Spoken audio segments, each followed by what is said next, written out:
Hello, Chris from My Stamp Lady here today, and today I'm featuring the Trim Your Stocking Thinlits Dies. Right now it's available in a bundle with the tags and trimming set, and it's definitely geared to Christmas, but I'm going to show you 3 different holidays that you can use this Trim Your Stocking die set for. I'm also going to be using the Pick a Pumpkin bundle. This has been one of my favorite fall sets. It's not specifically Halloween and can be used into Thanksgiving. So one of the first things I'm going to talk about is that you have this stocking with the Thinlits, and then this piece here is designed to be the back, so you have a pillow stocking. I'm going to do a video with that later, but for today I'm just going to concentrate on making a pillow box for fall. In fact, I'm making this pillow box here, and I'll walk you through this one, and then I'll come back with a video for a Christmas stocking pillow box. So I need this piece here. I will need to make some trim. I need the little cuff, and those are the pieces that I need from this particular die set.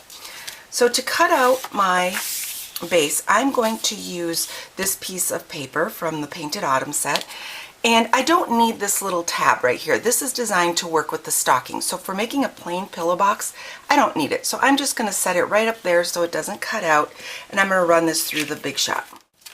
Okay, for my second one, I'm going to flip it upside down because this particular paper has a pattern and I want the front and back both to be upward. So I have one cut here from the top. Now I've rotated it and I'm going to cut it so that my notched end is at the top rather than the bottom. Okay, so I have these 2 particular pieces. I'm going to scoot these over for a minute, and they have score lines, so I am going to just, oops, I'm going to miss that a little bit. There we go. I am folding on those score lines. The score lines help a lot because they get you your sides, and they also get the curved ends, which are a little more challenging to get without a die or something. You could always use a plate or a cup or something to get that curved edge. But these dies have it built right in, so I'm just finding that line and giving it a little squeeze there to make it a little more stand out. This end, I am gonna, there's just a little tiny bit of that stuff that's left, so I just trimmed that off. Okay, now with my second piece, which is basically the same, we got to remove that little bit of edging that's left from where I hung that off. But on this one, I am going to remove these little sides that I fold up. I don't need them on both of my pieces, and you can certainly cut them by hand like I am, or run them along a trimmer. When I sit at my desk space, I actually would use my trimmer because it would be a little straighter than I can cut by hand. There we go. And then again, you're going to crease those lines. And now these curved lines are a little easier to see on a thicker piece of paper or cardstock. The thinner paper, it's a little tougher to find those lines, but you can find them, and that will help you to close your box. So now I have one, and you can see that both of my pumpkin pieces face upward. And I have one notched end and one solid end, and one solid end and one notched end, and one end with the folded edges. I'm going to use a little bit of my Tombow multi-glue. It's a nice strong glue. Try to remember to get up to the edge too, because you want it to stick all the way. And then I will just place this, matching the top corners, and place this down.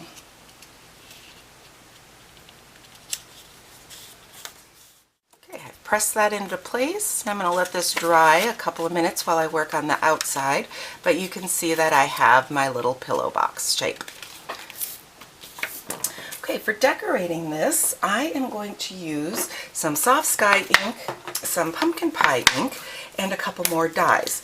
So the first one I need to cut out is I'm going to cut out one of the little cuff shapes here, because this is going to be my Enjoy. I am also going to cut out the little pom-poms to hang below, and once I'm running that pom-pom one through the Big Shot, I will also cut out 2 of the vines from the Pick a Pumpkin die set.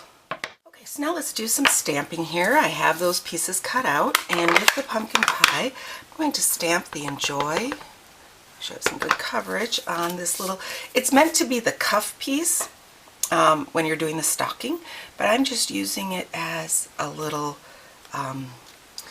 like layer piece. And then I'm going to cut out a smaller pumpkin. Stamp, this is from the Pick a Pumpkin set. And then I have the little larger pumpkin that I'm going to stamp in Soft Sky. And I'll take the coordinating dies for these and cut them out with the Big Shot. So we have the coordinating pumpkins here. And I'm going to run this through the Big Shot. Okay, so now it comes time to put this all together.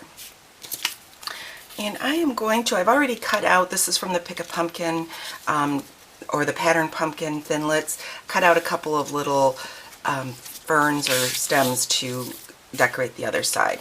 So I've cut out an additional cuff here, and I'm just going to use my glue here. That curve is going to add a bit more stress onto my design pieces. And I just realized I put glue. Use this. This is a shiny surface. I'm going to get a little bit of glue on the back here because I put my glue too low.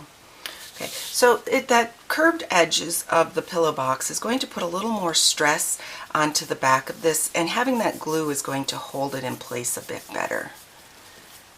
Yeah.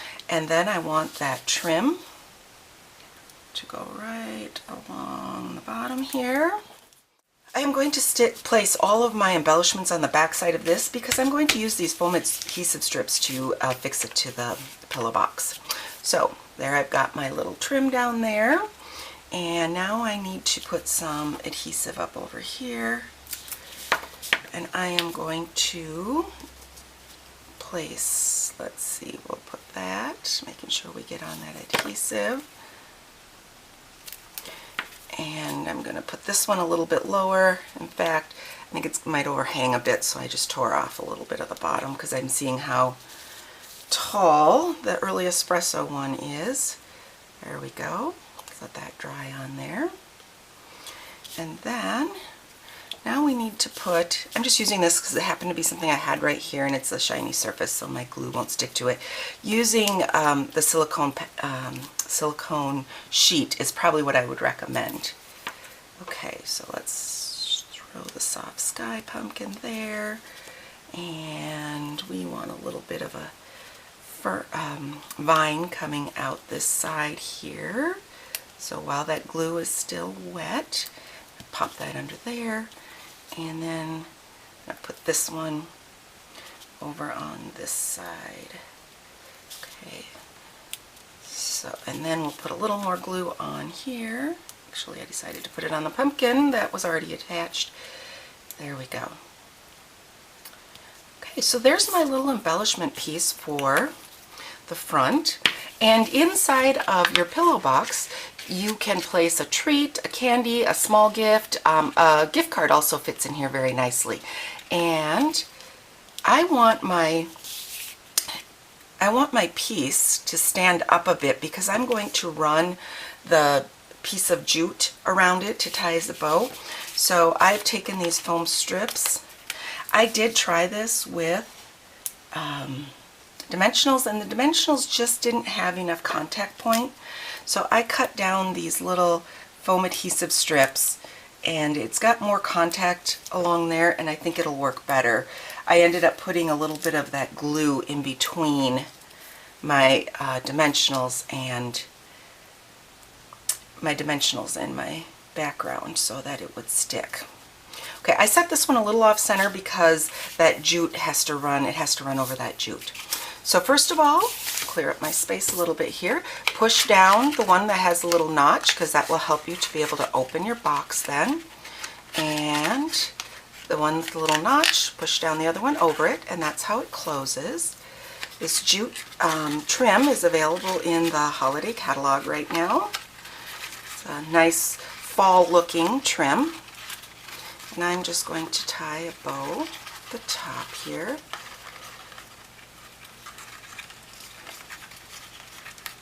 There we go. That's how I'm going to keep it shut, although it does stay shut by itself. Let's remove those backings from my foam strips.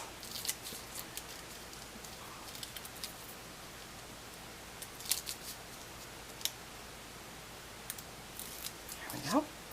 And then we are going to see, this is why, because I have that jute right in the center, that way my foam strip won't stick right where I want that jute.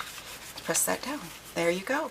And you have a fun Thanksgiving treat or a fall treat. You could even use it for Halloween if you want, but I think it's a little more fall that you can give off. It's a little pillow box. So I've designed a Halloween pillow box, and this is just using the Spooky Cat bundle with some of the Spooky Night Designer Series paper. So we have, I'm just going to tuck, yep, that's all sticking nicely. And I have Halloween, Thanksgiving, and then I also have Christmas. So here's what the stocking looks like when it's completed, and this is with the pillow box part on the back. And I like how it gives you a nice puffy looking stocking. So come back. I will have this week, oh, a little bit of glue there. I will this week have a video showing how to make the stocking with the pillow box instead of using the two pieces. If you have any questions, don't hesitate to contact me, Chris, at mystamplady.com. All of the supplies I used, and you can see some more information about this on my blog, mystamplady.com, and the supplies are in my store at shopwithmystamplady.com. Thanks for stopping by.